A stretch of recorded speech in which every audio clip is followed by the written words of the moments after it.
About 2 years ago, I made a video about William Blake's artwork, and at the end of that video, I made a promise to one day make one about his poetry. Well, today is going to be that day, so let's start with the poem. I bet you've heard it before. Tyger, Tyger, burning bright in the forest of the night, what immortal hand or eye could frame thy fearful symmetry? In what distant deeps or skies burnt the fire of thine eyes? On what wings dare he aspire? What the hand dare seize the fire? And what shoulder and what art could twist the sinews of thy heart?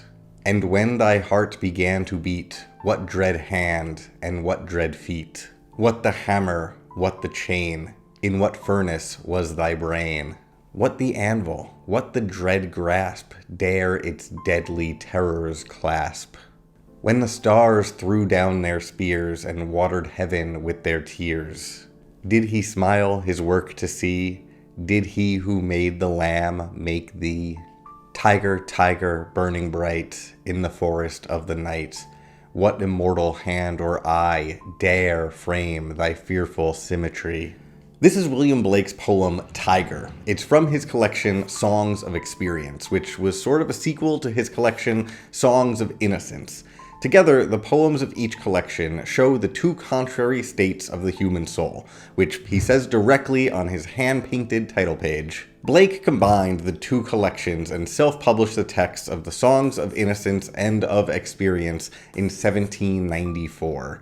This is notable for two main reasons. First, this is published in the early years of the Industrial Revolution in England. The world around William Blake was changing fast as mankind began leveraging the power of steam. The transformative potential of steam power must have seemed awe-inspiring, but also terrifying, kind of like that tiger in the poem. The second bit of historical context is that he wrote the first collection, the Songs of Innocence, just as the French Revolution began in 1789, when the French people were demanding political reform. He then wrote the Songs of Experience during the subsequent Reign of Terror, when the reform movements turned violent. The soul of the French Revolution had two contrary states, and Blake used that historical moment as inspiration for his art. The Songs of Innocence includes a poem about a lamb, which is often compared to his tiger poem, and I'm not above that, I'm basic, so let's do it. The lamb poem has a series of questions, starting with, "Little lamb, who made thee?" And the scope of that question, along with the following questions,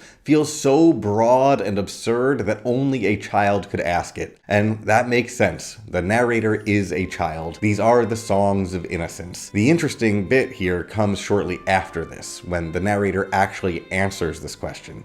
He says, "Little lamb, I'll tell thee, he is called by thy name, for he calls himself a lamb.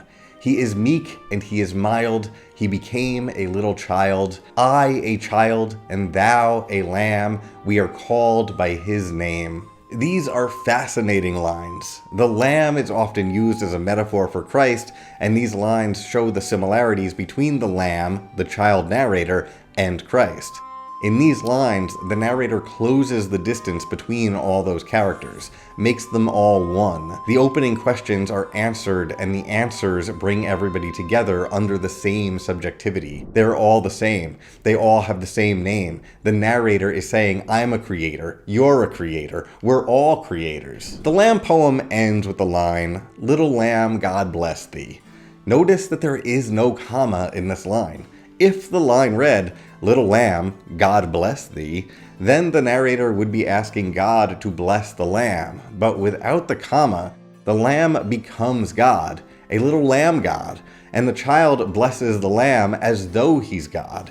Gods blessing gods. The child asserts his own divinity and the lamb's divinity. Obviously, the tiger poem is a bit different, so let's dig into that one now. The narrator of the poem begins with a visual image that reveals the narrator's awe at the tiger's beauty, but it also reveals the narrator's fear of the tiger. Tyger, Tyger, burning bright in the forest of the night. Typically, when a poem uses the visual imagery of a light in darkness, that imagery implies hope.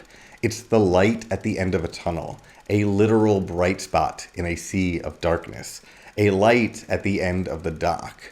But that's not what's happening here. Here the light in the darkness is terrifying. The tiger burns bright in the dark forest of the night, but it doesn't provoke hope in the narrator. It does the opposite. It provokes fear. What immortal hand or eye can frame that fearful symmetry? It's the same question asked in the lamb poem, but different. This does not ask, who made thee, but what made thee? The creator is not a who, but a what. And when reading Blake, it's useful to always ask yourself what kind of narrator would speak these lines or ask these questions. In the lamb poem, the speaker is a child. In the case of the tiger poem, the narrator comes from a more experienced position, a more arrogant position. He clearly comes from the perspective that he is good, and the tiger is dangerous or evil. They're different. His opening question implies that he and the tiger can't possibly have come from the same creator. In the second stanza, the narrator even asks, "In what distant deeps or skies burnt the fire of thine eyes?" Notice the word distant. There is a distance between the narrator and both the tiger and his creator. Even the way that the word tiger is spelled in this poem evokes the mysterious or the mystical. The poem proceeds to ask a series of other rhetorical questions, and these serve to further distance the narrator from the tiger. Unlike the questions in the lamb poem, these questions are never answered, and the implication is that they simply cannot be answered. The tiger is so incomprehensible that it can only be described through unanswerable questions. We will never find out what kind of hammer or furnace could craft such a brain. And so the tiger is pushed into the realm of the unimaginable, something completely disconnected from the narrator. The lamb poem ends with the narrator and the lamb joining together as gods, but the tiger poem ends with a question that mirrors the opening stanza, but with a slight modification. What immortal hand or eye dare frame thy fearful symmetry? The narrator seems to condemn the creation of the tiger on moral grounds here, which questions the goodness of the creator who would dare create such an animal. Again, the narrator fails to recognize anything he shares with the tiger by positioning himself as moral and the rest of creation as dangerous or irresponsible. The narrator of the lamb aggressively sees himself in the rest of the world. The narrator of the tiger aggressively refuses to see himself in the rest of the world. The categories he's formed in his head keep him separate from the rest of creation, but the character of the tiger itself pushes back.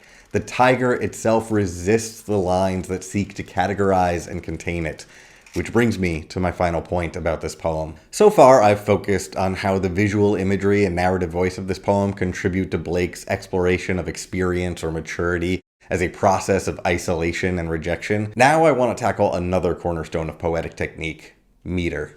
You may have heard that Shakespeare or Chaucer or Milton wrote in something called iambic pentameter. It's an often used form of English verse, and it refers to a specific rhythm in the lines of poetry. A good example of this is this line from Macbeth, "So foul and fair a day I have not seen." In iambic pentameter, each line has 10 syllables with alternating stressed and unstressed syllables, where the second syllable is stressed. There are 5 of these little pairs in a 10-syllable line, so that's why it's called pentameter. Penta is derived from the Greek for 5. In these lines from Macbeth, notice how the first word, so, is not stressed, and the words like foul and fair are.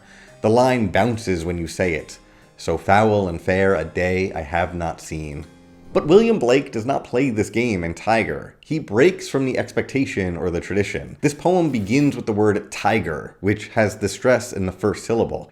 Moreover, it begins with an exclamation, which emphasizes these stresses. Tiger, tiger, burning, bright, in the forest of the night. It begins and ends with a stressed syllable. The stressed syllables punch out at the edges of the line endings. Additionally, you might notice that this line doesn't have an even number of syllables. Iambic pentameter has 5 pairs of unstressed and stressed syllables. Some English poems use 4 pairings. That would be called iambic tetrameter. Some English poems use 3 pairings. That's called iambic trimeter, and we can keep going with this. But this poem often has an odd number of syllables, 7 in a line. So it doesn't even keep the traditional symmetry. Not only does this tiger burst out of the lines with stressed syllables bookending each line, the line also lacks an intuitive rational symmetry, which forces us to ask the question, what poet's hand could have framed such a fearful line? The form and language of this poem match the meaning of the poem. This tiger cannot be contained by traditional lyric poetic forms of language. It's pushing against the edges of the poetry that seeks to define or confine it. The narrator wants to find order, but the tiger resists categorization or symmetry or structure. The tiger shows us the limits of rationality or of structure itself. In my video analyzing Blake's image of Newton, I said that in this image of Newton, he ignores the incredible natural world around him while he attempts to subordinate the world to his rational mind, to his perfect circles and triangles. Instead of sitting with the wonder that this landscape provokes, Newton attempts to confine this landscape's mysteries to the categories and rules of his rational mind. He's trying to use mathematics to explain the unexplainable. There's an arrogance or futility to Newton, who distances himself from nature by trying to subordinate the ineffable to his mathematics. The narrator of the Tiger poem does something similar. He ignores the parts of himself that scare him. He is good, the rest of the world is evil.